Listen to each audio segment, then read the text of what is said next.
যুক্তরাষ্ট্রের new jersey New York শহরে অবস্থিত ডিলানি হল আইস ডিটেনশন সেন্টারের বাইরে অভিবাসন ও শুল্ক প্রয়োগকারী সংস্থা আইসকে ঘিরে পাল্টাপাল্টি বিক্ষোভ অনুষ্ঠিত হয়েছে। শনিবার শতাধিক আইস সমর্থক সেখানে জড়ো হয়ে ফেডারেল এজেন্টদের প্রতি সমর্থন জানায়। একই সময়ে কয়েকশো আইস বিরোধী বিক্ষোভকারীও অবস্থান নেন। পুলিশ উভয় পক্ষকে আলাদা ব্যারিকেডের পেছনে রাখলেও দিনভর স্লোগান ও উত্তেজনা চলতে থাকে। আইস সমর্থকরা উই লাভ আইস এবং ইউএসএ স্লোগান দেন। অন্যদিকে বিক্ষোভকারীরা অভিবাসন বিরোধী অভিযানের সমালোচনা করে বিভিন্ন স্লোগান দেন।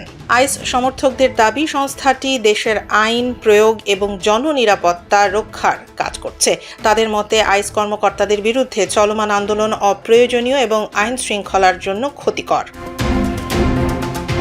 অন্যদিকে আইস বিরোধী আন্দোলনকারীরা অভিযোগ করেছেন আটক অভিবাসীদের সঙ্গে অমানবিক আচরণ করা হচ্ছে, যদিও যুক্তরাষ্ট্রের স্বরাষ্ট্র নিরাপত্তা বিভাগ এসব অভিযোগ অস্বীকার করেছে।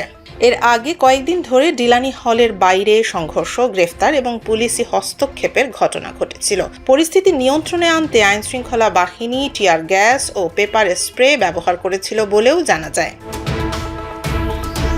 তবে শনিবারের পরিস্থিতি তুলনামূলক শান্ত ছিল। নিউ জার্সি স্টেট পুলিশ কঠোর নিরাপত্তা ব্যবস্থা গ্রহণ করে উভয় পক্ষকে পৃথক রাখে। এদিকে আইস সামাজিক যোগাযোগ মাধ্যমে পুলিশকে ধন্যবাদ জানিয়ে আইনশৃঙ্খলা বজায় রাখার জন্য তাদের সহযোগিতার প্রশংসা করছে।